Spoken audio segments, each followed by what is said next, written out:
मनुष्य सदियों से सुख की खोज में भटक रहा है, लेकिन जितना वह सुख को बाहर खोजता है उतना ही उससे दूर होता जाता है, क्योंकि जिस दिशा में वह दौड़ रहा है वही दिशा गलत है।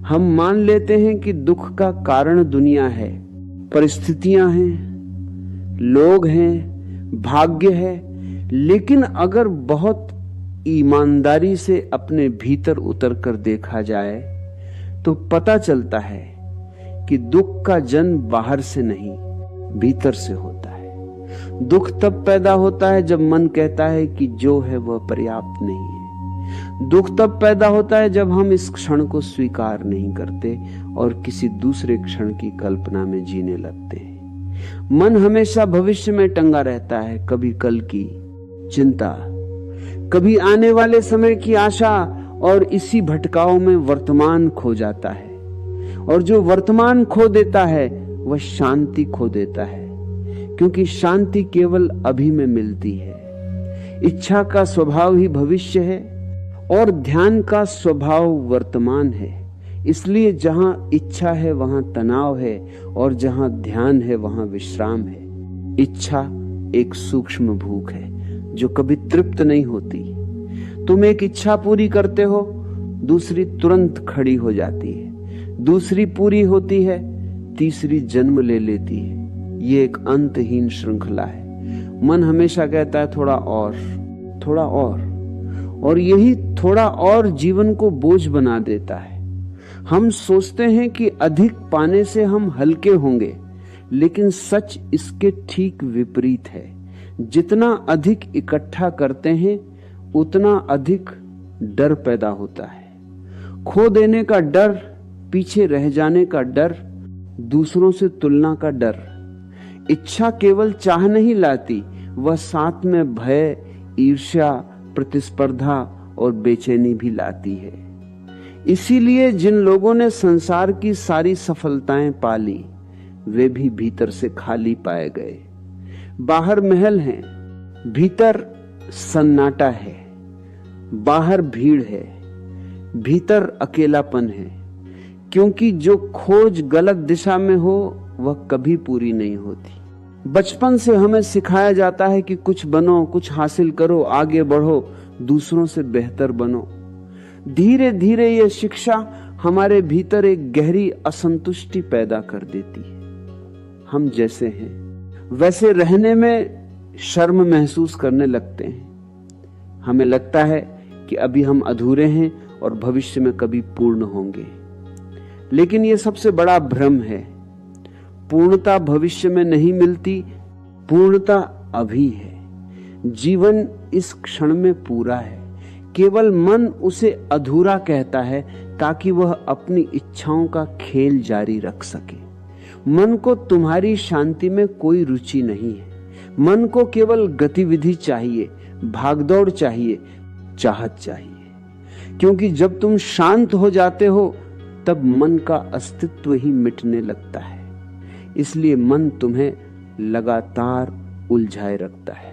आध्यात्मिक मार्ग का पहला कदम यह समझना है कि इच्छा ही दुख की जड़ है।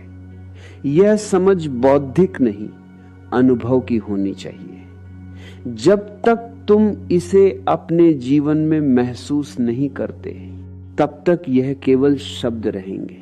इसलिए जागरूकता जरूरी है। पूरे दिन में बार बार अपने मन को देखो। जब भी कोई चाह उठे तुरंत उसे पकड़ो मत, बस उसे देखो।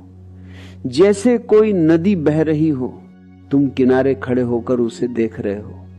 इच्छा आएगी कुछ पाने की, किसी से सम्मान की, किसी से प्रेम की, किसी स्थिति को बदल देने की। और अगर तुम सजग हो तो देखोगे कि हर इच्छा के साथ एक सूक्ष्म तनाव भी आता है।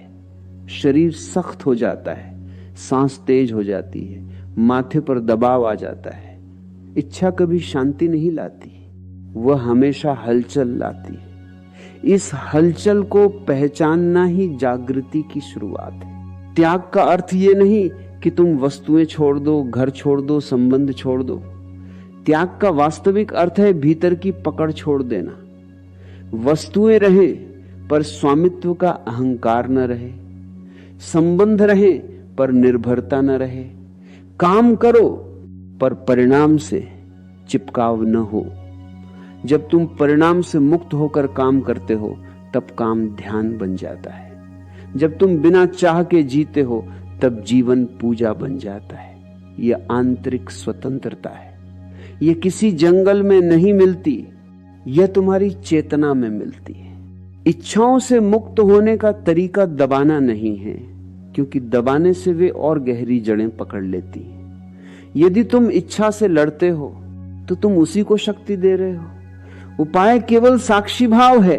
प्रतिदिन कुछ समय शांत बैठो, शरीर को स्थिर रखो, आंखें बंद करो, सांस को आते जाते देखो, कुछ मत करो, केवल देखो। धीरे धीरे मन विचार लाएगा, कल्पनाएं लाएगा, इच्छाएं लाएगा। तुम बस दर्शक बने रहो, न समर्थन न विरोध, केवल जागरूकता। कुछ दिनों में तुम देखोगे कि विचारों की गति धीमी हो रही है, इच्छाओं की पकड़ ढीली पड़ रही है। जैसे जैसे साक्षी भाव गहरा होगा, तुम समझने लगोगे कि तुम मन नहीं हो, मन केवल एक यंत्र है। इच्छाएं मन की तरंगे हैं। तुम वह आकाश हो जिसमें ये तरंगे उठती और गिरती हैं, और आकाश कभी प्रभावित नहीं होता। जब ये दूरी पैदा होती है तब एक अद्भुत शांति जन्म लेती है। बिना किसी कारण के आनंद महसूस होने लगता है। पहले जहां छोटी छोटी बातों से क्रोध आता था, अब वही बातें महत्वहीन लगने लगती हैं। पहले जहां तुलना थी, अब स्वीकृति है। पहले जहां मांग थी, अब कृतज्ञता है। कृतज्ञता बहुत बड़ी साधना है। सुबह उठते ही कुछ क्षण धन्यवाद, 2 सांस चल रही है, जीवन मिला है, चेतना है। जब धन्यवाद बढ़ता है तो मांग अपने आप कम हो जाती है, और जहां मांग नहीं है वहीं सच्चा सुख है। सुख कोई उपलब्धि नहीं, सुख एक अवस्था है, और यह अवस्था तभी आती है जब मन शांत होता है। धीरे धीरे तुम अनुभव करोगे कि जीवन अपने आप सरल होता जा रहा है। पहले जहां 100 इच्छाएं थीं, अब कुछ ही बची हैं। फिर वे भी धीरे धीरे गिर जाती हैं, और एक दिन ऐसा आता है जब भीतर केवल मौन बचता है। कोई मांग नहीं, कोई शिकायत नहीं, कोई दौड़ नहीं, बस होना। और केवल होना ही परम आनंद है। यही ध्यान है, यही समाधि है, यही मुक्ति है। तब जीवन बोझ नहीं लगता, एक उत्सव बन जाता है। हर सांस में संगीत है, हर क्षण में शांति है। तब तुम समझ पाते हो कि जिसे बाहर खोज रहे थे वह हमेशा से भीतर था। दुख कभी वास्तविक नहीं था, वह केवल इच्छाओं की छाया थी। जैसे ही इच्छा मिटती है, छाया भी गायब हो जाती है। तो आज से एक छोटा संकल्प लो। कुछ पाने की जल्दी नहीं, कहीं पहुंचने की जल्दी नहीं। हर दिन थोड़ी देर मौन में बैठना है, अपने मन को देखना है, इच्छाओं को गुजरने देना है, और जो है उसे स्वीकार करना है। धीरे धीरे तुम पाओगे कि तुम्हारा जीवन बदल रहा है। बाहर कुछ भी बदले या न बदले, भीतर एक गहरी शांति जड़ पकड़ लेगी, और वही शांति तुम्हारी सबसे बड़ी संपत्ति होगी। अंत में बस इतना याद रखो, जितना कम चाहोगे उतना अधिक पाओगे, जितना अधिक छोड़ोगे उतने हल्के हो जाओगे। और जिस दिन कुछ भी पाने की इच्छा समाप्त हो जाएगी, उसी दिन तुम जानोगे कि तुम पहले से ही पूर्ण थे। अब एक पल रुककर अपने हृदय से पूछो, क्या तुम इच्छाओं की इस अंतहीन दौड़ में जीते रहना चाहते हो, या आज से शांत होकर अपने भीतर लौटना चाहते हो?